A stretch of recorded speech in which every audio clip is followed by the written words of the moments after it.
الرحمن الرحيم. الحمد لله نحمده ونستعينه ونستغفره ونستهديه ونتوب إليه ونعوذ بالله من شرور أنفسنا وسيئات أعمالنا من يهده الله فلا مضل له ومن يضلل فلا هادي له أشهد أن لا إله إلا الله وحده لا شريك له وأشهد أن محمدا عبده ورسوله لا نبي بعده اللهم صل وسلم وبارك وزد وعنهم على هذا النبي الكريم وعلى آله والصحابة والتابعين وبعد. Ikhwati fillah azani Allah wa yakum. Alhamdulillah atas izin Allah Subhanahu wa taala kembali kita bisa melaksanakan satu kewajiban kita kepada Allah Subhanahu wa taala, yaitu salat Isya berjamaah. Dan ini adalah satu dari dua salat yang begitu berat dikerjakan bagi mereka yang terdapat penyakit kemunafikan di dalam hatinya. Sampai Rasulullah SAW bersabda, "Law ya'lamu ma fihi ma la atawhuma walau kana habwa." Kalau orang-orang yang enggan melaksanakan salat Isya di masjid itu tahu tentang bobot pahala dari salat Isya dan salat subuh secara berjamaah, maka dengan cara merangkak ke masjid pun mereka lakukan. Nah, ikhwati fillah azanillahu alaikum. Setelah kita melaksanakan salat Isya, kita akan melanjutkan bahasan kita di dalam kitab Ad-Da' wa Dawa karya Al-Imam Ibnu Qayyim Al-Jauziyah, yang pada kesempatan malam hari ini kita akan membahas satu pasal atau satu bahasan afat doa. Afat ini artinya adalah bencana. Bencana, doa ini memiliki bencana, di mana beliau menyebutkan dalam bahasan tersendiri di dalam kitabnya ini. Qala al-muallif rahimahullah ta'ala, wa min al-afat allati tamna tartib athar ad-du'a alayhi an yasta'jil al-'abd wa yastabti al-ijabah fa yastahsir wa yada' ad-du'a وهو بمنزلة من بذر بذرا أو غرس غرسا فجعل يتعاهد ويسقيه فلما استبطأ كماله وإدراكه تركه وأكمله. Artinya, dan diantara bencana dari doa yang dilakukan oleh seseorang adalah dia merasa bahwa setiap permohonannya ini harus segera dikabulkan, istijal. Yang kedua adalah wa yastabti al-ijabah, dan dia merasa atau menilai pengabulan doa tersebut begitu lambat. Ini afat, kata Imam Ibnu Qayyim Al-Jauziyah. Maka dia pun berputus asa dan meninggalkan doa itu. Dia tidak lagi mau berdoa, maka perumpamaan orang ini seperti bimanzilati man badhara badhran. Perumpamaannya seperti orang yang menabur benih, ya. Kemudian dia sudah lepaskan semuanya, sudah dia upayakan semuanya, lantas saatnya mungkin tumbuh. Kalau dia siram, kalau dia pupuk, kalau dia lakukan perawatan, tapi justru dia meninggalkannya. Dan ikhwati fillah azanillahu yakum, ini semua Allah Subhanahu wa taala singgung sebagai karakter asasi manusia di dalam Al-Qur'an dengan kalimatnya di ayat ke-11 dari surah Al-Isra. Allah Subhanahu wa taala berfirman, "Wa yad'u al-insanu bisyarri du'a'ahu bil khair, wa kana al-insanu 'ajula." Jadi memang karakter manusia itu adalah ajuna.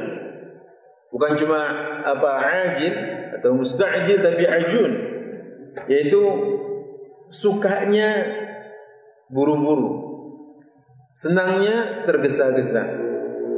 Makanya Allah sampai mencibir perbuatan tergesa-gesa ini. Kalla bal tuhibbuna al-ajilah wa tadharuna al-akhirah. Perbuatan kita yang tergesa-gesa, ingin selalu yang instan, cepat, ya, tidak mau berproses, tidak mau menunggu, dan jauh dari kesabaran. Maka ikhwati fillah azanillahu yakum, ini Allah katakan dengan tidak baik. Wa kana al-insanu ajula. Dan ikhwati fillah azanillahu yakum, maka kesabaran bagi seseorang yang berdoa itu penting. Sabar dalam keimanan itu tak ubahnya bagaikan kepala bagi tubuh. Jadi sabar dalam keimanan kita tak ubahnya bagaikan kepala dari tubuh ini. Bisa seorang hidup tanpa kepala? Tidak. Orang mungkin bisa hidup tanpa tangan. Ada yang terlahir tidak memiliki kedua kaki. Orang mungkin tidak punya kaki dan tangan, ada. Tapi tidak mungkin orang terlahir tanpa kepala. Artinya kepalanya tidak ada, tidak mungkin. Makanya sabar dalam keimanan itu posisinya seperti kepala dalam tubuh ini. Dan ikhwati billah azanillahu yakum, beliau sampai mengatakan adalah termasuk dari bencana doa, yaitu orang menyegerakan atau meminta disegerakan itu, pengijabahan oleh Allah Subhanahu wa taala. Atau yang kedua, merasa istibta' al-ijabah. Kok lambat sekali Allah ya kabulkan. Lambat sekali Allah ya tunaikan. Dan ikhwati fillah azanillahu yakum, di dalam kitab Sahihul Bukhari dari Abu Hurairah radhiyallahu anhu warda, anna Rasulullah sallallahu alaihi wasallam qala, bahwasanya Rasul sallallahu alaihi wasallam bersabda, yustajabu li ahadikum ma lam yu'ajjil. Senantiasa Allah akan mengijabah doa di antara kalian malam yu'ajjil, selagi orang ini tidak tergesa-gesa. Bagaimana tergesa-gesa itu? Yaqul da'autu falam yastajibni. Itu dengan mengatakan aku telah berdoa tapi tak kunjung diijabah oleh Allah. Ini adalah isti'jal. Padahal jaminannya dari Rasul sallallahu alaihi wasallam orang itu akan diijabah doanya. Cuma kesabaran ini yang butuh latihan, tadribat, butuh latihan. Dan kadang-kadang Allah tidak memberikan seperti apa yang kita minta, tetapi Allah memberikan apa yang menjadi kebutuhan kita. Dan ikhwati fillah azanillahu yakum, yang mungkin saja saat itu menurut kita wa asa an takrahu syai'an wa huwa khairul lakum. Allah takdirkan sesuatu yang boleh jadi menurut hemat kita Allah itu kayaknya salah dalam tanda kutip, atau kita tidak suka dengan keputusan Allah itu, padahal itu yang terbaik menurut Allah. Makanya kadang dalam sebuah musibah atau dalam sebuah keputusan Allah yang merupakan hal yang terbaik menurut Allah, tapi kita tidak menilainya sebagai sebuah ijabah dari doa kita, kadang-kadang mungkin satu, ketidaksabaran kita dalam doa. Yang kedua, boleh jadi kurangnya kita atau tidak cepatnya kita menganalisa lebih dini. Analisa kita harusnya lebih dini. Dan biasanya hikmah itu kan datang belakangan. Bisa enggak kita mempercepat analisa di depan? Yaitu dengan melakukan tindakan husnuzan billah, at-thiqatu billah, yaitu dengan kita percaya kepada Allah dan berbaik sangka kepadanya. Nah ini ikhwati fillah azanillahu yakum. Hadis disebutkan tadi adalah dikeluarkan oleh Imam Al-Bukhari ya dan Muslim, dan hadis ini sahih. Dalam riwayat yang lain dari Sahih Muslim disebutkan la yazalu yustajabu lil 'abdi ma lam yada' bismin aw qati'ati rahim. Allah senantiasa akan mengijabah doa seseorang, senantiasa akan diijabah selagi satu dia tidak melakukan perbuatan dosa atau memutus silaturahim. Yang selanjutnya malam yasta'jil, dan juga tidak tergesa-gesa. Qila ya Rasulullah, wa mal istijal? Ya Rasulullah, ditanyakan oleh para sahabat, apa yang kau maksud dengan istijal? Wa yaqul, Rasulullah bersabda, ma qad da'autu wa qad da'autu. Seorang berucap, aku telah berdoa begini dan seterusnya, falam yustajab li, tapi tidak kunjung diijabah, ya. Maka dia pun kecewa, wa yadah, dan dia pun meninggalkan ad-du'a. Ini qad billah azanillahu yakum, adalah orang yang payah, orang yang kita sayangkan sekali, padahal awalnya baik, tapi justru berubah menjadi tidak baik. Pernah dalam kisah di mana Rasulullah pernah memanggil Abdullah ibnu Umar, Rasulullah katakan, ya Abdullah, la takun mithla fulan.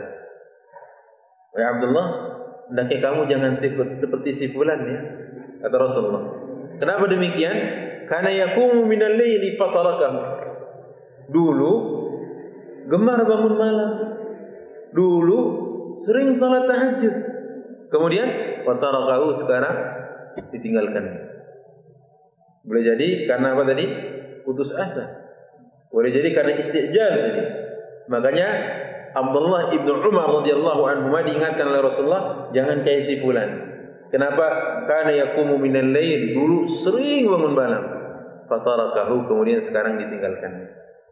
Nah ini ikhwati billah azza wa jalla, ingat kisah seorang laki-laki tua dan renta yang sudah menyatakan bahwa tubuhnya tidak sekekar di masa mudanya. Dan dia katakan, inni wahana al-'azmu minni washta'ala ar-ra'su shayba. Telah membungkuk tulang belulangku ini, tulang punggungku telah membungkuk dan rambutku telah menyala. Artinya kiasan dari banyaknya uban. Dahulu kalau telah mengatakan isti'al ar-ra's, kepalanya itu menyala, itu karena banyaknya uban. Dan ini adalah ungkapan dari usia yang sudah tidak lagi muda, usia yang sudah mulai senja. Tapi kalau sekarang kalau beruban boleh jadi salah sampo. Ya kan banyak kayak gitu karena atau faktor hormonal. Ya banyak faktor salah satunya.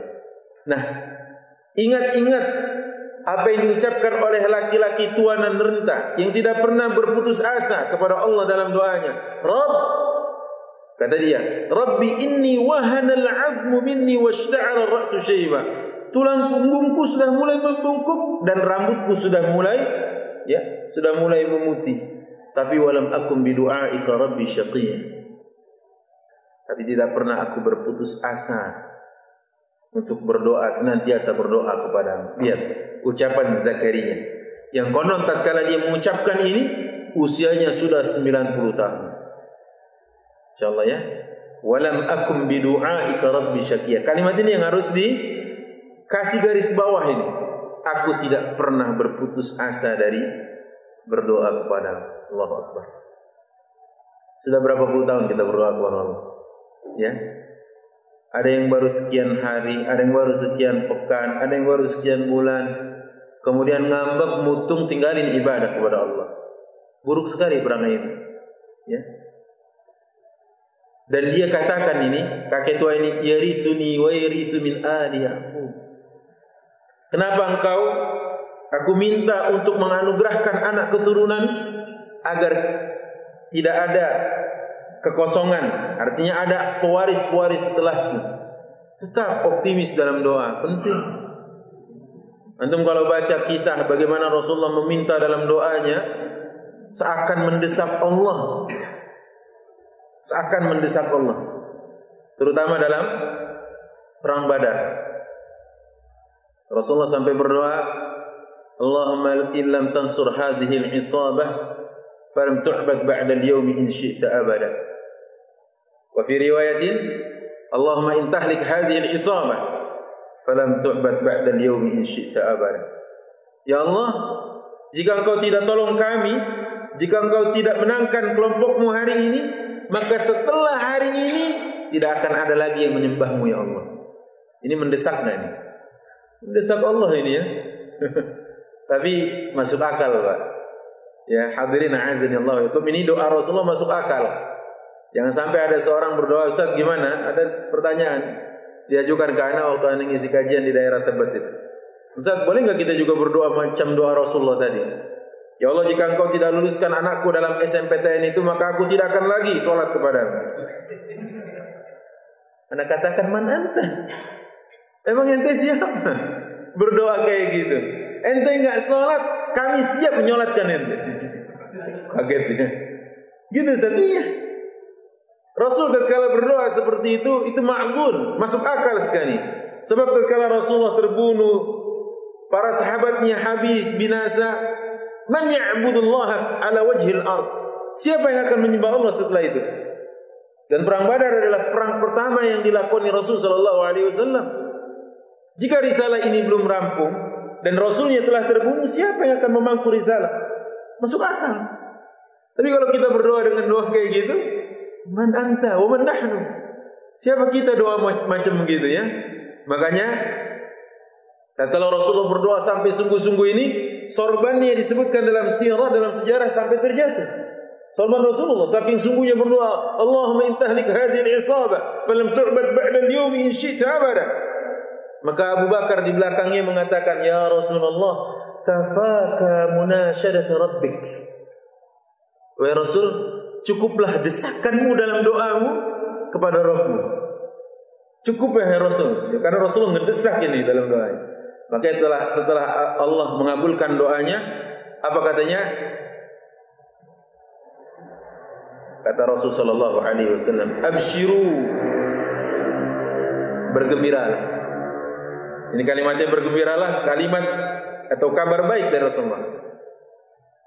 Fa inna Makkah alqat aflad fuadiha. Karena Makkah telah mengeluarkan jantung hatinya yang terbaik untuk kita. Maksudnya apa? Maksudnya orang-orang kafir yang keluar ini tokoh-tokohnya yang bakalan mati dalam perang Badar itu. Ini kalimat Rasulullah sallallahu alaihi wasallam memompa semangat sahabatnya.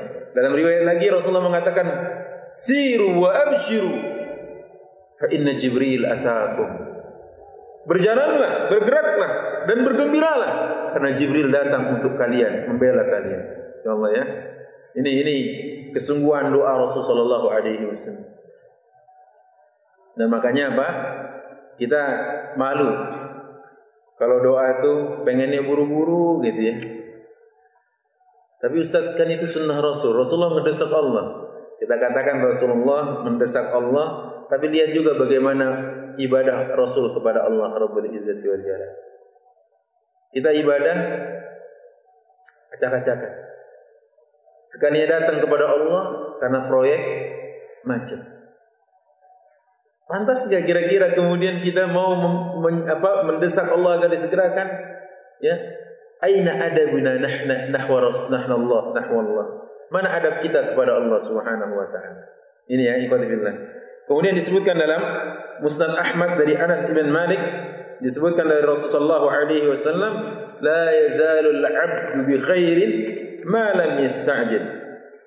Kita ini senantiasa dalam kebaikan selagi tidak terburu-buru atau tergesa-gesa. Ya Rasulullah, kaifa ista'jil? Wahai Rasul, gimana maksud dengan istijal itu? Yaqulu qad da'awtu rabbi falam yastajib li. Itu orang yang mengatakan aku telah berdoa kepada Rabbku tapi ia tidak kunjung mengijabah doa. Maka ada sebuah ungkapan bahwa al-ajalatu minasyaitan, bahwa tergesa-gesa itu perbuatan syaitan. Tergesa-gesa kita perbuatan syaitan. Beda tergesa dengan menyegerakan. Ya, beda tergesa dengan bersegera. Kalau bersegera ini penuh dengan perhitungan. Azan Isya jam 7 kurang 10, jam 7 kurang 15 dia sudah siapkan dirinya untuk ke masjid. Itu namanya bersegera. Itu namanya al-musara'ah. Itu namanya penyegeraan. Sebuah amal akan menjadi sempurna ditambah dua hal setelah kita tahu amalan diterima oleh Allah dengan dua hal. Jadi kalau digabung semuanya 4. Pertama adalah ikhlas karena Allah. Yang kedua adalah ittiba kepada Rasulnya. Ini syarat diterimanya amal. Yang ketiga dan keempat adalah syarat sempurnanya amal. Apa yang ketiga syarat sempurnanya amal? Yaitu al-musarah, bersegera. Beda bersegera dengan tergesa-gesa. Ya. Dan yang keempat adalah al-akhdhu bil quwwah, dikerjakannya dengan sungguh-sungguh. Datang lebih awal banyak, terkhusus sholat Jumat. Setelah itu apa? Parkir paling belakang. Banyak. Datangnya duluan, tapi parkir paling belakang. Itu namanya bukan al-akhdhu bil quwwah. Kalau datang duluan, itu namanya musarah. Man ata fi sa'atil ula, kata Rasulullah alaihi salatu wassalam, siapa yang datang pertama kali fa ka'annama taqarraba bi badanah, seolah dia melakukan persembahan kepada Allah dengan seekor unta. Wa man ata fi tsaniyah, siapa yang datang pada jam yang kedua atau masa yang kedua, fa ka'annama taqarraba bi baqar, seolah dia melakukan persembahan kepada Allah dengan seekor sapi. Begitu seterusnya sampai yang terakhir adalah sebutir telur. Nah, ikhwati fillah azanillahu yakum, dia sudah datang di awal waktu bagus, tapi bersegeralah untuk al-akhdhu bil quwwah, dikerjakan dengan maksimal dan sungguh-sungguh. Cari tempat di depan, karena kata Rasulullah, siapa yang menyempurnakan wudunya, memakai wewangiannya dari rumahnya menuju masjidnya, kemudian dia tidak membelah kedua pundak saudaranya, artinya melangkahinya, ya, artinya dia melangkahinya itu, kata Rasulullah SAW tadi, ya, kemudian dia datang di saf terdepan. Ini lihat kalimat-kalimatnya adalah merupakan rangkaian dari Rasul alaihi salatu wassalam. Maka Allah akan ampuni dia dari Jumat yang satu dengan Jumat yang lainnya. Ya, qul billah azanillahu alaikum. Kadang kita istijal dalam segala hal. Ya. Segala hal kita istijal, maunya tergesa-gesa. Katakan sekali lagi, tergesa itu bukan bersegera, beda. Kalau tergesa umumnya adalah dari syaitan. Ikhwati fillah azanillahu alaikum. Yang selanjutnya, pasal yang menjadi lanjutan dari pasal sebelumnya adalah awqatul ijabah, waktu-waktu diijabah. Ini penting sekali. Wa idza jama'a ma'ad du'a'i hudurul qalb wa jam'iyyatuha bi kulliyatiha 'ala al-matlub wa sadafa waqtan min awqatil ijabah as-sittah. Kalau sudah totalitas dalam khusyuk, sungguh-sungguh dalam tadarru', ya, betul-betul dalam doa dan munajat, disertai dengan bertepatannya doa tersebut di waktu-waktu yang ijabah, maka ini potensi untuk dikabulkan Allah sangat kuat. Apa saja itu? Yang pertama adalah as-sulusul akhir minal lail, sepertiga malam terakhir. Karena sepertiga malam terakhir Allah turun ke langit dunia dan mengatakan, hal min mustaghfirin fa aghfirulah. Adakah yang minta istighfar, aku ampuni. Wa hal min sa'ilin fa u'tiyalah. Adakah yang meminta kepada aku beri dia permintaannya. Ya. Dan siapakah yang memohon kepadaku pertolongan, aku akan aku akan tolong dia. Dan ikhwati fillah azanillahu yakum, ini janji Allah di sepertiga malam terakhir. Makanya sepertiga malam terakhir itu waktu yang didambakan oleh orang-orang saleh. Disebutkan dalam banyak literatur, itu adalah da'bus salihin, jalan hidup orang-orang saleh. Orang saleh itu selalu mencari waktu yang tidak lazim. Orang-orang tidur, dia terbangun. Orang-orang beristirahat, dia tetap giat. Ini coba cari waktu-waktu yang tidak biasa gitu. Karena kalau waktunya biasa, tidak ada bedanya dia dengan yang lain. Maka ikhwati fillah azanillahu yakum, ana katakan kunci sukses dakwah Rasulullah itu dua surat maksudnya. Dan dua surat ini mengamalkannya bukan diamalkan bacanya, mengamalkan isinya. Satu surat pertama Al-Muzammil. Ya ayyuhal muzammil, qumil laila illa qalila, nisfahu aw inqus minhu qalila, aw zid alaihi warattilil Qur'ana tartila. Wahai orang yang berselimut, qumil laila, bangun malam, illa qalila, ya kecuali sedikit saja. Aw inqus minhu qalila, aw zid alaihi warattilil Qur'ana tartila. Atau kurangin sedikit atau tambahkan sesukamu sedikit. Dan bacalah Al-Qur'an secara tartil. Makanya Pak, kenapa Rasulullah tetap tegar? Kuncinya satu, bangun malam dan tilawatul Quran. Ini mengamalkan surah Al-Muzammil. Dai, kalau dakwahnya mau sukses tapi dia suka melingkar aja kalau malam, saya rasa agak jauh kesuksesan dakwahnya. Betul. Karena ini kunci suksesnya dakwah. Dan dakwah salihin, jalan hidup orang-orang salih itu pendamba waktu malam. Kenapa? Anda sudah sempat katakan, kalau tidak salah di tempat ini, Antum dengan nomor yang antum punya, apapun nama providernya, pernah nggak dapat kiriman, ya, iklan atau promo, tarif murah, suara jernih, bebas hambatan, sinyal kuat? Kapan itu? Malam. Dan umumnya setelah lewat tengah malam, jam 12 sampai jam 6. Betul ya? Sebelum para provider umumkan itu dalam iklan promonya, Allah telah katakan, "Wa minal laili fatahajjad bihi nafilatan lak." Dan dari sebagian waktu malammu bangun, bangkit, bertahajudlah sebagai ibadah tambahan untukmu. Ini ya Pak ya. Ini yang pertama, qiyamul lail dan tilawatul Quran. Yang kedua, surat Al-Muddatsir. Apa itu isinya? Ya ayyuhal muddatsir qum fa'anzir wa rabbaka fakabbir wa thiyabaka fatahhir war rujza fahjur wa la tamnun tastakthir wa li rabbika fasbir. Intinya kalau dia di siang hari, itu perbuatan Rasul di malam hari. Kalau di siang hari, qum fa'anzir, bangun, ingatkan, bangkit, bergerak, ya, berdiri, dakwahkan. Ini kunci sukses di siang hari. Dan sabar. Wala tamnun tastakthir, jangan memberi karena ingin mendapatkan yang banyak. Udahlah, berbuat aja karena Allah. Nah, karena ikhwati fillah azani Allah yakum, sulusul akhir itu, sepertiga malam itu terakhir, itu dahsyat sekali. Dahsyat itu. Maka Allah sampai memuji orang-orang itu dengan wabil asharihum yastaghfirun. Dan di waktu sahur mereka bangun untuk beristighfar kepada Allah. Banyak sih yang setel alarm untuk itu, untuk bangun banyak. Tapi ingin lihat laga El Clasico, ya, Real Madrid versus Barcelona, banyak, ya. Atau big match antara apa dengan apa, ya. Ikhwati fillah azanillahu alaikum, sungguh sangat disayangkan waktu malam itu berlalu begitu saja, padahal 2 rakaat itu menjadi peringan kita nanti dalam langkah agar kita menghadap Allah Rabbul Izzati wal Jalal. 2 rakaat itu.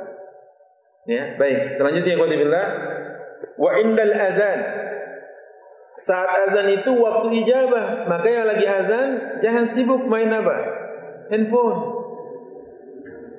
Bagi azan itu kata Rasulullah, "Idza sami'tumul muadzin yaqul," jika kalian mendengarkan ucapan muadzin, faqulu mithla ma yaqul, maka ucapkanlah apa yang diucapkan oleh muadzin. Disuruhnya kita diucapkan hal yang serupa oleh Rasulullah SAW, mengucapkan hal yang serupa. Ya, illa hayya 'alatain, kecuali pada 2 hayya 'ala. Kepada Rasul pada waktu itu ada yang datang dan dia meminta. Saat Rasulullah bertanya, "Sal, mintalah kepadaku, apa yang kau minta?" "Inni, ya, uridu murafaqataka fil jannah." Aku ingin menjadi tetanggamu wahai Rasulullah di surga. Kata Rasulullah, "A'inni ala nafsika bi kasratis sujud."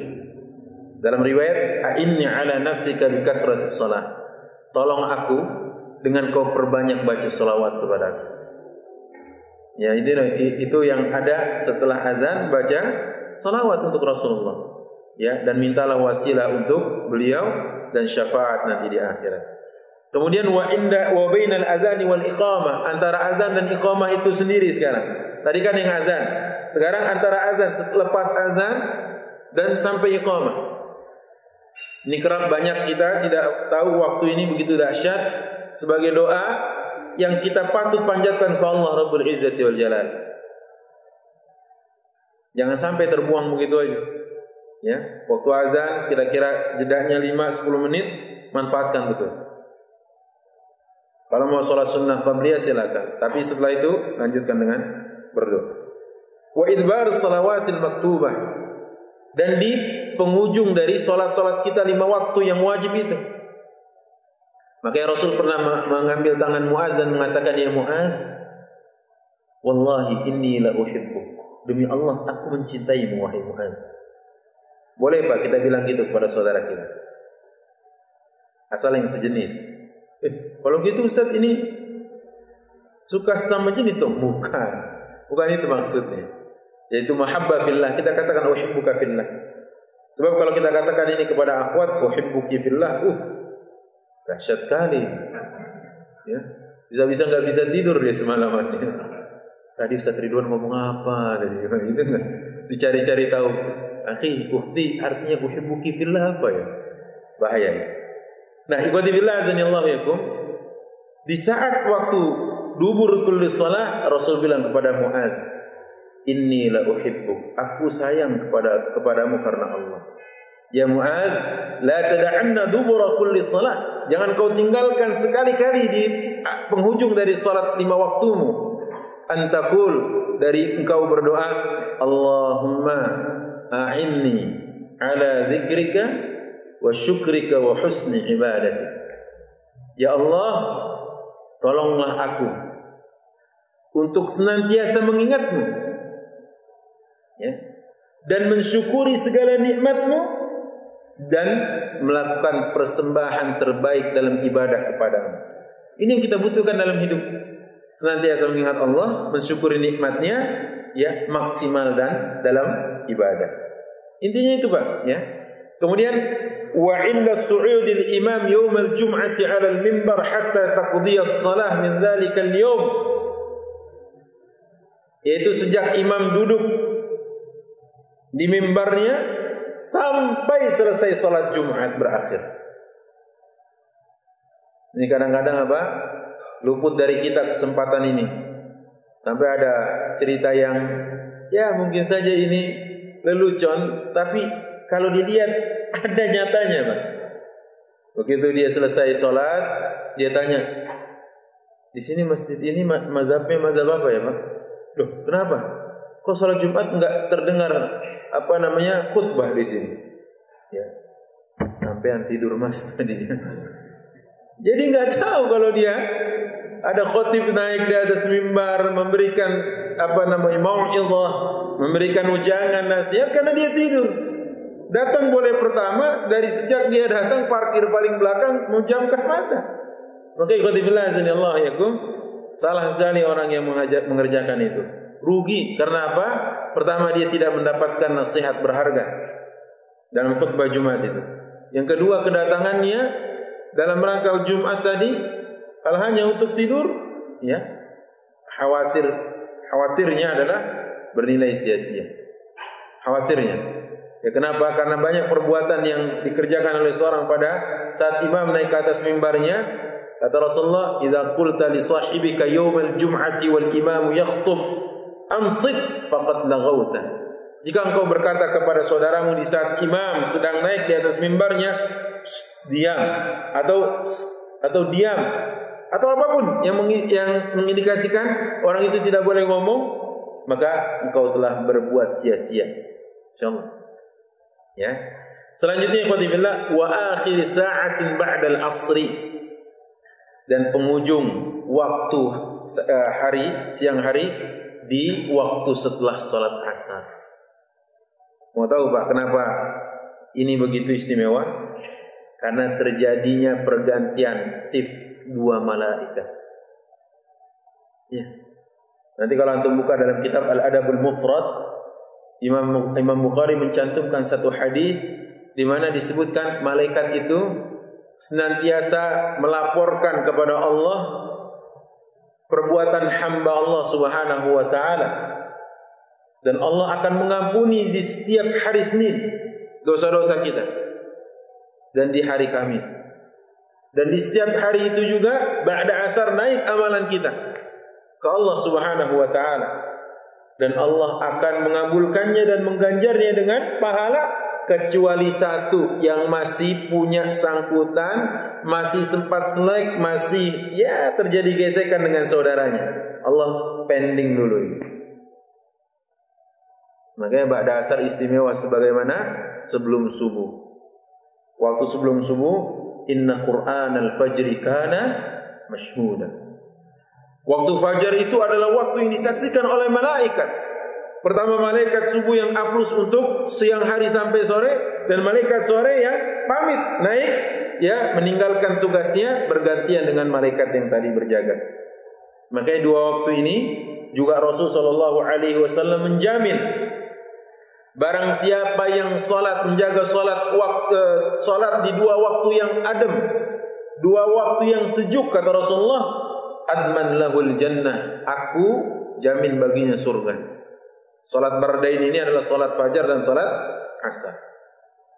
Maka salat asar juga punya keistimewaan, Pak. Dalam sebuah riwayat Muslim disebutkan, man taraka salatal asri faqad habita amaluhu. Siapa yang meninggalkan salat asar dengan sengaja, amalnya telah gugur. Maka Allah sampai berfirman bagaimana? Hafizu 'alas salawati was salatil wusta. Jagalah salat 5 waktu kalian dan jagalah salat wusta. Salat wusta salat asar. Ya, salat asar. Yang pernah saya sebutkan, saya dulu ya masih ngangkot gitu, masih ngompreng gitu sering. Ya kalau lagi naik di angkutan itu kan kadang ada ya peminta-minta, ada tukang ngamen gitu ya. Saya tidak berniat menghafal. Tidak sama sekali saya niat menghafal. Tapi apalah daya kalau dia naik terus dengan lagu itu terngiang juga di sini, Pak. Apalagi kalau yang dibacakan murattal gitu ya. Pasti jauh lebih efektif itu dan lebih manfaat buat kita. Begitu naik, Bapak Ibu, mohon maaf mengganggu perjalanan Anda. Gitu kan? Kemudian dia gejreng-gejreng gitar. Salah satu petikan syairnya yang saya masih ingat itu gini. Gema adzan subuh, aku lelap tertidur. Itu saya jadi hafal itu. Karena setiap kali naik ketemu dia lagi. Naik dia lagi. Kalau enggak dia, lagunya sama. Gema adzan zuhur, aku sibuk bekerja. Gema adzan asar, aku geluti dunia. Tuhan, pantaskah surga untukku? Dalam hati anak bergumam, enggak pantas. Subuh tidur, zuhur bekerja, asar kalah dengan dunia. Gema adzan maghrib, aku di perjalanan. Ini kata-kata dia nih. Gema adzan isya, lelah tubuhku Tuhan. Tak pernah lagi ku baca firman-Mu. Ya udah selesai kalau kayak gitu. Dalam hati Anda udah komplit sudah. Maghrib di jalan, isya sudah lelah, Quran enggak dibaca, terus apa yang mau apa lagi yang mau dibanggakan? Enggak ada. Makanya apa? Salat asar jaga betul. Nah, sekarang ada fenomena baru, yaitu jamak terbaru, yaitu menjamak asar dengan maghrib. Ini fenomena para pekerja. Ustaz, anak habisnya kalau enggak jamak susah. Antum jamaknya gimana? Asar dengan maghrib itu enggak pernah diajarkan Rasul. Dan banyak itu, Pak, karena terjebak di jalan akhirnya apa? Jamak asar dengan maghrib. Enggak pernah diajarin sama Rasul. Baik ya. Kemudian yang selanjutnya wasadafa khusyu'an fil qalbi. Begitu juga setelah waktunya pas, ditambah lagi bertepatan dengan saat hati ini begitu khusyuk dalam doa. Wankisar baina yaday Rabb, rasanya hancur, tidak ada apa-apanya di hadapan Allah.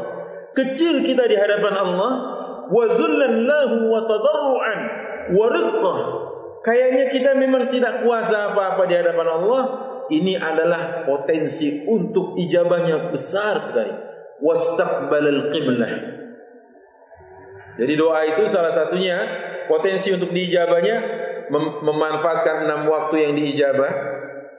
Tapi beliau tidak menyebutkan di sini diantaranya tatkala ayam berkokok. Kan ada juga hadis yang lain. Ya, tatkala hujan turun. Indal tiqa'il adu, tatkala di medan tempur sedang berkecamuk perang, itu doa diijabah juga, Pak. Ya, itu juga termasuk doa yang diijabah. Wa indas safar, tatkala jadi musafir. Wa indas shaum hatta al-iftar, tatkala berpuasa sampai berbuka. Cuma beliau tidak mencantumkan di bab ini. Tapi saya tambahkan. Kemudian wastaqbalal qiblah, dan seorang yang sedang berdoa menghadap kiblat. Kemudian wa kana 'ala tahara, dia juga sedang dalam keadaan suci. Wa rafa'a yadayhi, dan dia mengangkat kedua tangannya. Jadi mengangkat tangan itu, Pak, hadisnya adalah mutawatir. Mengangkat tangan dalam doa itu hadisnya mutawatir. Kalau mutawatir itu apa sih, Ustaz? Maksudnya selevel dengan Quran.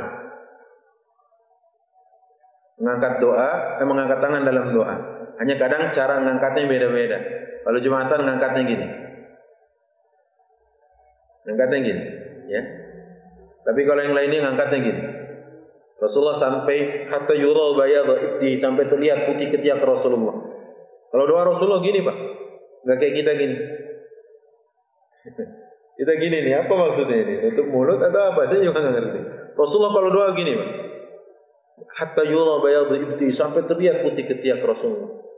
Jadi qadifillah azani Allah yakum, mengangkat tangan juga ini sempat disinggung oleh Rasulullah, dan Al-Imam An-Nawawi dalam kitabnya mencantumkan bab ini dengan hadis Rasul sallallahu alaihi wasallam, yaitu tatkala ada seseorang yang atalas safar ash'as aghbar, ya, wajahnya kusut, rambutnya acak-acakan, penuh dengan debu, pakaiannya lusuh, yamuddu yadayhi fis sama', dan dia mengangkat kedua tangannya ke langit.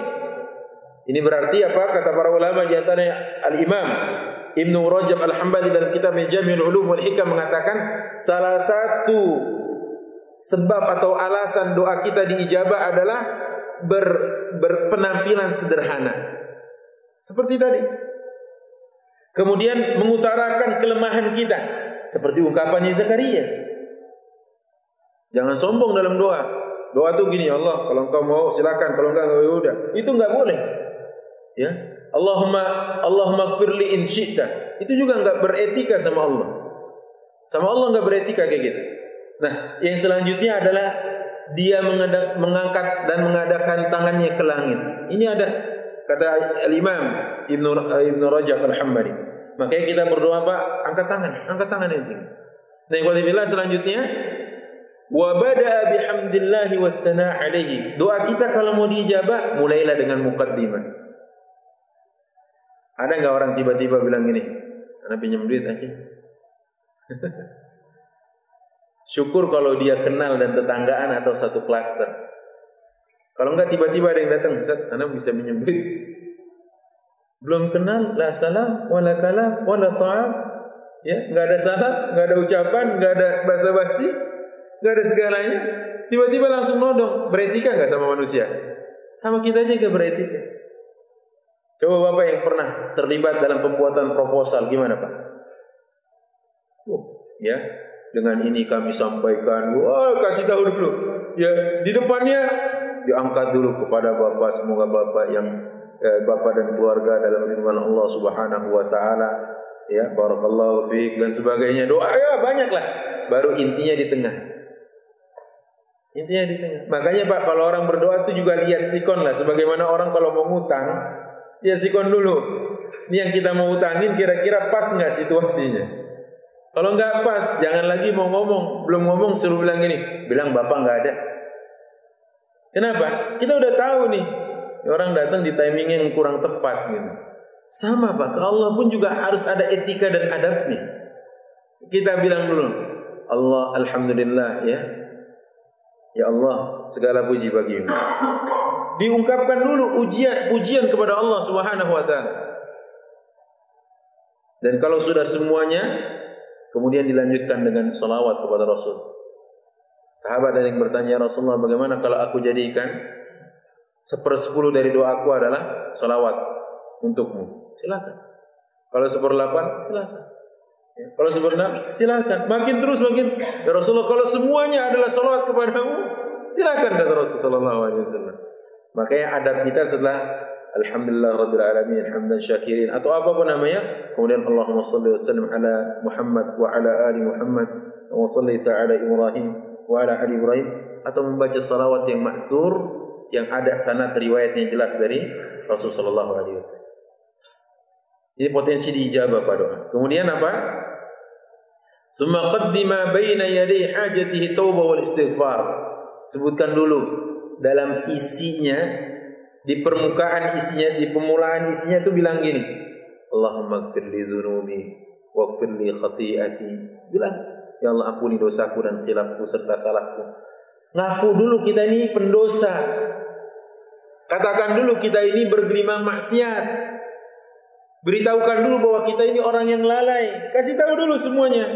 Baru summa dakhala Allah, baru munajatkan. Bukankah itu juga yang diajarkan dalam pembacaan suratul Fatihah? Dalam sebuah hadits qudsi Allah berfirman, Rasulullah sallallahu alaihi wasallam bersabda dari Allah Subhanahu wa taala, tatkala kita membaca alhamdulillahirabbil alamin, maka Allah berfirman begini, hamidani abdi, hambaku sedang memujiku. Terus kita katakan ar-rahmanir rahim, majjadani abdi, hambaku sedang mengagungkanku. Maliki yaumiddin, asna alayya abdi. Allah bilang kayak gitu. Baru setelah itu apa kata Allah? Iyyaka na'budu wa iyyaka nasta'in. Allah bilang, hadza baini wa baina 'abdi wa lil 'abdi ma sa'al. Itu dikatakan oleh Al-Imam Ibnu Katsir dalam tafsirnya di pembukaan suratnya, yaitu tentang suratul Fatihah. Maka kata Allah tatkala kita membaca iyyaka na'budu wa iyyaka nasta'in, sekarang antara aku dengan hambaku, kata Allah, dan bagi hambaku apa yang dia minta. Apa permintaan kita, Pak? Ihdinas siratal mustaqim. Betul kan? Beretika kan kita? Pertama kita puji dulu Allah dengan segenap pujian kepadanya, baru utarakan niat kita. Ihdinas siratal mustaqim. Setelah kita agungkan semuanya. Ya, ini kata Imam Ibnu Qayyim Al-Jauzi.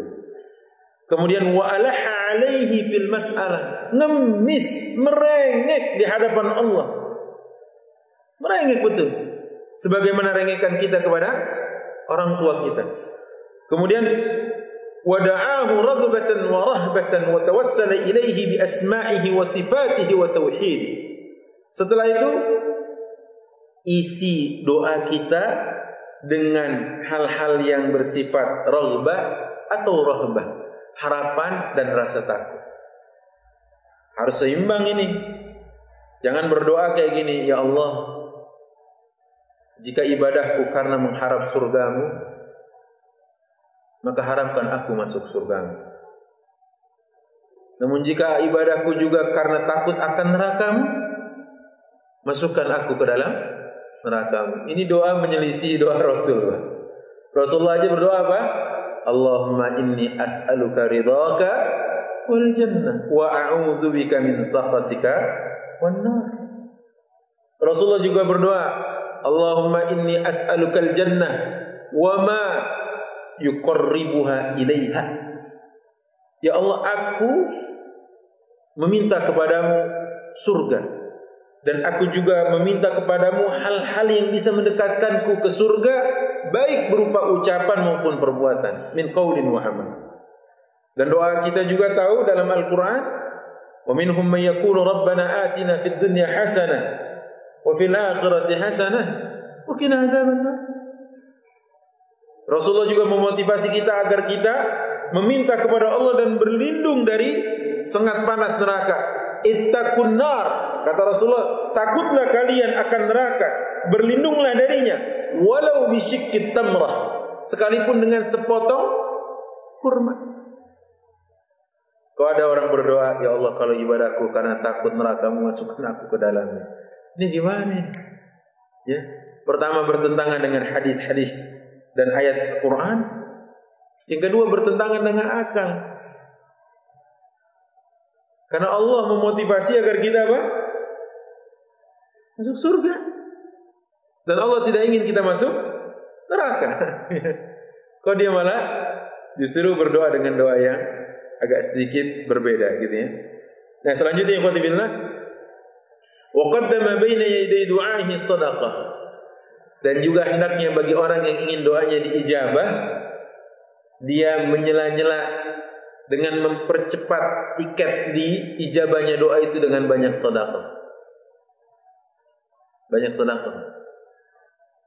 Karena sedekah itu sendiri, belum lagi kita berdoa udah didoain sama malaikat. Ma min yaumin tatlu'u fihi syams. Tidak ada satu hari di mana matahari keluar menyinari illa kecuali ya yanzilu malakan, dua malaikat turun pada hari itu. Satu berdoa, Allahumma a'ti munfiqan khalafa. Ya Allah, berilah ganti kepada mereka yang berinfak. Allahumma a'ti mumsikan talafa. Ya Allah, berikan kehancuran bagi mereka yang menahan karena bakhil, menahan karena kepelitan itu. Ya, ini bahaya sekali, Pak. Ini pasti di setiap pagi dua malaikat turun. Alih-alih belum lagi kita berdoa, kita baru sedekah tadi, malaikat sudah ngedoain. Bagaimana kalau kita subuhan, bawa uang, masukkan ke kenceleng, ya, masukkan ke tromol itu. Coba kita tes, ini bagian dari mudawamah, hal-hal yang kita bisa rutinkan setiap hari ini. Sebelum masuk ke masjid, masukkan dulu itu uang, salat sunnah yang menjadi hal terbaik daripada dunia dan seisinya. Allahu Akbar. Setelah subuh kita berdoa, Allahumma inni as'aluka ilman nafi'ah. Terus wa amalan mutaqabbalan. Coba itu. Ya kan? Ya Allah, aku meminta kepadamu. Tadi tuh, ya, kita minta. Kan sebelumnya udah ada tiket dulu tuh. Ada pelicin dulu itu. Apa itu tadi? Sedekah. Yang belum apa-apa malaikat udah doain kepada kita. Allahu Akbar. Ya, ini luar biasa. Kemudian selanjutnya, fa inna hadzal du'a la yakadu yuraddu abada. Doa ini nyaris enggak akan ditolak selamanya. Doa yang sudah terdapat beberapa unsur yang kita kaji malam ini nyaris enggak akan ditolak. Cobain kalau enggak percaya. Cobain. Dulu ada seorang ulama yang bernama Abdullah ibn Mubarak. Abdullah ibn Mubarak ini, Pak, Masya Allah. Kata Syekh Fadlullah Al-Jilani, terkenal dengan zuhudnya, waraknya, kayanya, dermawannya, ahli fikihnya, banyak meriwayatkan hadisnya. Banyak sekali pujian untuk Abdullah ibn Mubarak. Satu ketika dia ingin berinfak, infaknya ini anti mainstream, Pak. Maksudnya gimana? Infaknya saat tahajud. Kepada siapa? Kepada orang-orang di depan rumah, di depan pintu rumahnya. Ditaruh di setiap pintu rumah. Sontak setiap yang mau keluar sholat subuh kaget dengan apa? Rizki ini. Masya Allah, dari mana? Selepas subuh ramai gaduh di masjid. Tapi Abdullah ibn Mubarak melakukan kamuflase dengan ikut nimbrung sama mereka. Ada apa emangnya? Tadi ada buka pintu, Masya Allah, ada rizki depan pintu rumah Anda. Terus yang sebelah bilang, Anda kira Anda doang, antum juga tuh ternyata. Maka mereka memutuskan besok mau patroli atau meronda. Begitu ronda kan Abdullah udah denger nih mereka mau ronda, nggak keluar itu apa namanya, infak. Sehari tungguin nggak keluar, 2 hari, 3 hari nggak. Besok tatkala mereka udah malas ronda, nggak ada, dia baru keluar. Baru lagi. Begitu, falamma tuwfiya Abdullah ibn Mubarak, tatkala beliau meninggal dunia, urifa annahu, diketahui bahwasanya penderma itu adalah dia. Dari apa? Satu, dari bekas bagian punggung yang dipakai untuk memikul karung gandum ini. Sehingga kata orang sini ya kapalan ya, Pak. Kapalan atau mobilan? Kapalan ya. Kapalan, keras ini, bagian sini yang keras. Nah, orang yang memandikan jenazahnya mengetahui di bagian sini keras. Yang kedua, setelah wafatnya dia tidak ada lagi sedekah yang kayak gitu. Allahu Akbar. Ya, dia memulai harinya dengan kayak gini, Pak. Abdullah ibn Mubarak. Pantaslah kalau ada peribahasa mengatakan, serapat-rapatnya menyimpan kebusukan pasti akan tercium. Sama ternyata, serapat-rapatnya menyembunyikan kebaikan pasti juga akan tercium dan diketahui. Rahimallah Abdullah ibn Mubarak. Ya, Pak, ya, ini sedekah yang anti mainstream. Ada sedekah yang mainstream, mainstream itu sekarang banyak. Sebentar dulu, foto dulu ya. Dia kan sambil berjabat tangan foto gini. Bukan tidak boleh, silakan. Kata Allah, in tubdus shadaqat fa ni'mah. Jika kau tampakkan perbuatan sedekahmu, maka itu perbuatan baik. Fa ni'mah hiya. Wa in tukhfuha, wa tu'tuhal fuqara fa huwa khairul lakum. Namun jika kau sembunyikan, kau rahasiakan dan kau berikan kepada para fakir, maka itu jauh lebih baik untukmu. Dan satu dari 7 orang yang akan mendapatkan naungan di tengah tidak ada naungan di akhirat, wa rajulun tasaddaqa bi shadaqatin hatta la ta'lamu shimaluhu ma tunfiq yaminuhu. Seseorang yang bersedekah dengan tangan kanannya dan dia sembunyikan sedekahnya ini sampai-sampai tangan kirinya tidak tahu apa yang disedekahkan dengan tangan kanannya. Itu yang susah, ya kan? Di saat yang lain tidur, belum banyak yang ke masjid, sudah kita masuk. Di saat yang lain tidur atau di antara mereka ada yang munajat, kita taruh depan pintu rumah. Mungkin kalau di sini agak-agak ngeri juga kali ya. Kalau kita nyebrang ke klaster lain, lagi juga nggak pantas orang sini disedekahin. Pantasnya bersedekah gitu maksud saya. Ini Pak, sedekah yang anti mainstream ini. Masya Allah, la haula wala quwwata illa billah. Maka kita katakan tadi orang yang melakukan itu semuanya seperti Abdullah ibnu Mubarak. Jangan-jangan ada orang yang dalam tidurnya didoain oleh orang lain karena sedekahnya tadi.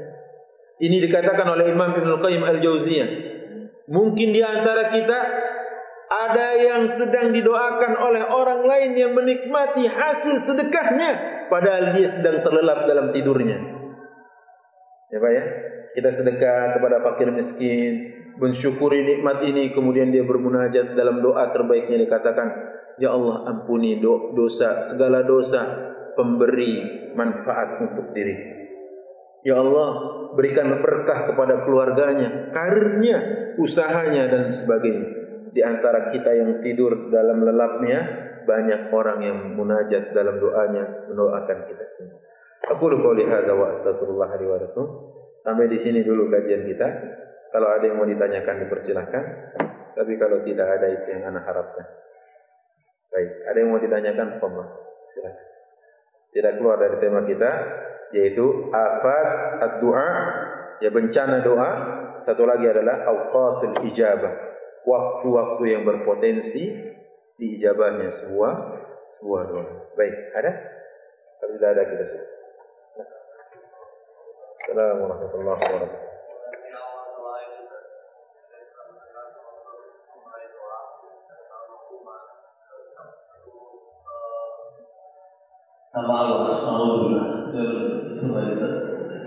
Baik, tadi ada pertanyaan.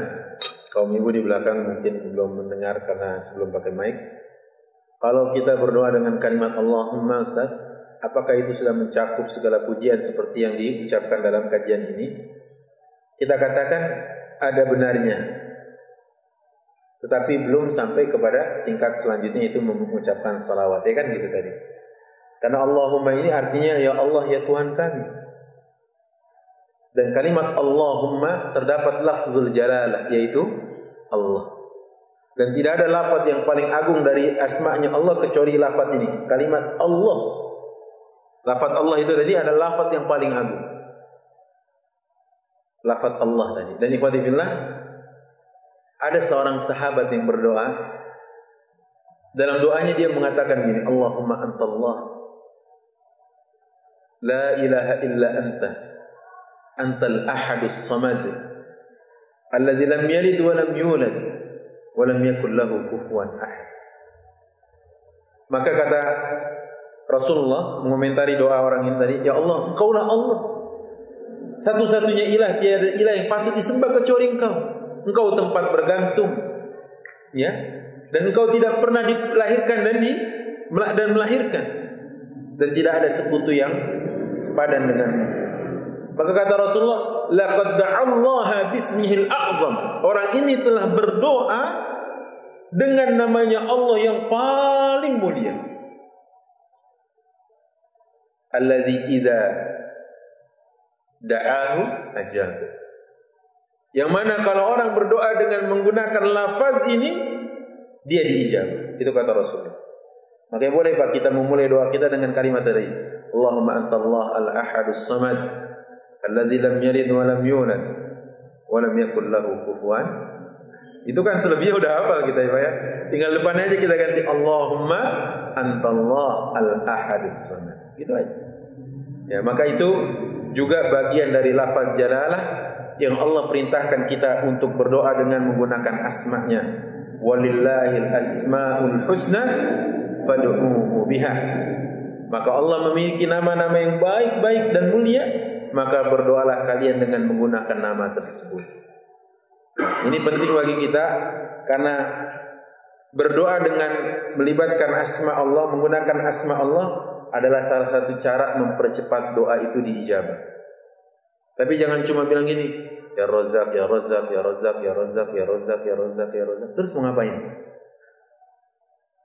Ya mau minta rezeki Ustaz, bilang. Setelah kita puji ke Allah, ya Allah yang Maha Pemberi rezeki, urzuqna. Ya Allah ya Tawwab, tub alaina. Ya Allah yang Maha Penerima taubat, terimalah taubat kami. Jangan cuma ya Tawwab, ya Tawwab, ya Tawwab, ya Tawwab berapa? 2000 kali. Terus mau ngapain? Utarakan niatnya utarakan hajatnya setelah menggugurkan Allah. Itu maksudnya. Ya Ghaffar ighfir lana. Wahai Allah yang Maha Pengampun, ampuni kami. Kalau terjadi dialog, antum kok enggak bilang setelah ya Ghaffar enggak ada isinya? Enggak usah juga, Allah udah tahu kok. Kita akan bisa lebih membalikannya lagi. Itu enggak usah bilang gitu juga Allah tahu. Ngerti Pak maksudnya? Itu enggak usah bilang ya Ghaffar, ya Ghaffar, ya Ghaffar, Allah juga tahu. Ya. Kalau seperti itu adanya, nanti kita tidak akan ada doa kepada Allah, betul kan? Kenapa kita merinci doa tadi?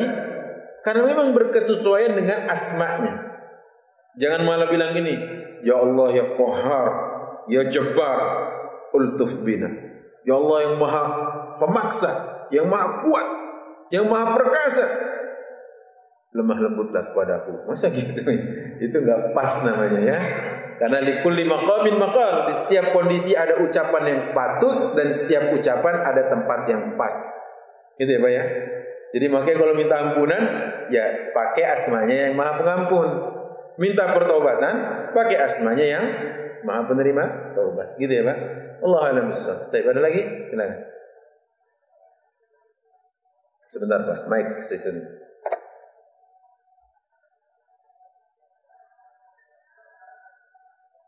Assalamualaikum warahmatullahi wabarakatuh. Assalamualaikum.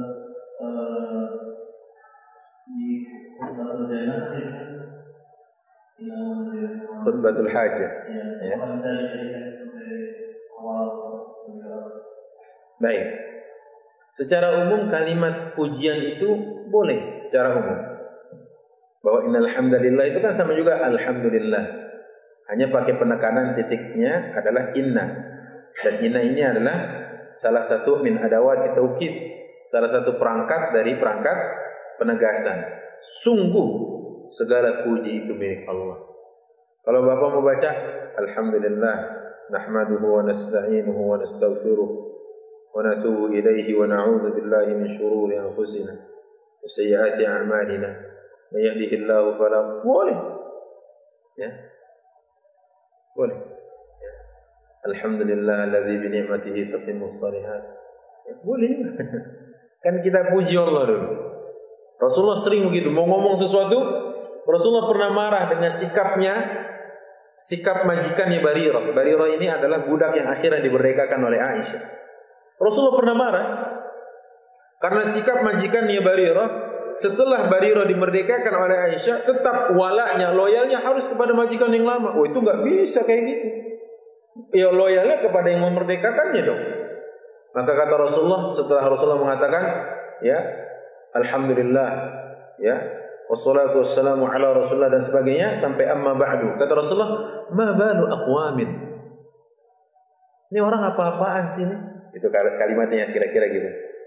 Ma balu aqwamin yashtarituna syurutan. Mereka memberi syarat ma lam yakun fi kitabillah, yang tidak ada di dalam Al-Qur'an. Man ishtarata syartan laysa fi kitabillah walau kana mi'atu syartin fahuwa batil, kata Rasulullah. Maka barang siapa yang memberikan syarat yang tidak ada di dalam kitabullah walaupun 100 syarat, maka syarat itu tertolak batil. Jadi boleh kayak gitu ya. Secara umum kalimat pujian kepada Allah boleh. Baik, terakhir Pak mungkin. Menurut jadwal saya harus ke Palmerah lagi.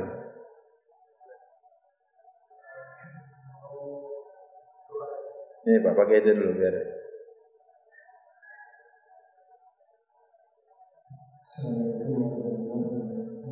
Assalamualaikum.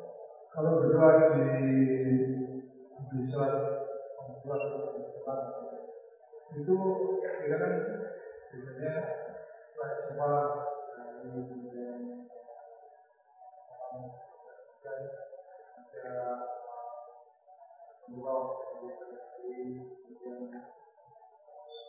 wirid lah ya, tasbih, tahmid, takbir. Setelah itu harus dimulai lagi inakal langsung berdoa. Ya memang ada yang mengatakan setelah sholat Rasulullah itu cuma sebentar berzikir, kemudian lekas beranjak. Nah ini kalimatnya, riwayatnya bahwa Rasulullah melakukan itu. Tapi mungkin yang aman setelah kita sholat sunnah boleh juga kita berdoa. Ya berdoa apapun isi doanya lah, yang penting yang baik. Ya karena setelah sholat wajib ya paling zikir dan wirid itu aja ya.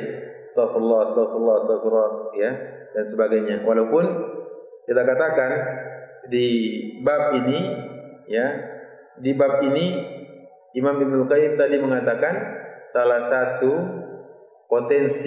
waktu potensi diijabahnya doa selepas sholat wajib. Gitu ya Pak ya.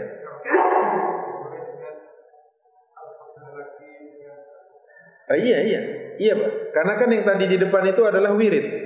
Bapak tahu wirid? Wirid itu zikir-zikir yang sudah menjadi rutinitas. Kalau wirid nggak perlu pakai, sebenarnya kalau wirid itu nggak perlu pakai apa? Alhamdulillah, Allahumma sholli ala Muhammad lagi nggak perlu. Karena wirid. Seperti Bapak bilang astagfirullah, astagfirullah, astagfirullah. Allahumma antas salam wa minkas salam tabarakta ya dzal jalali wal ikram.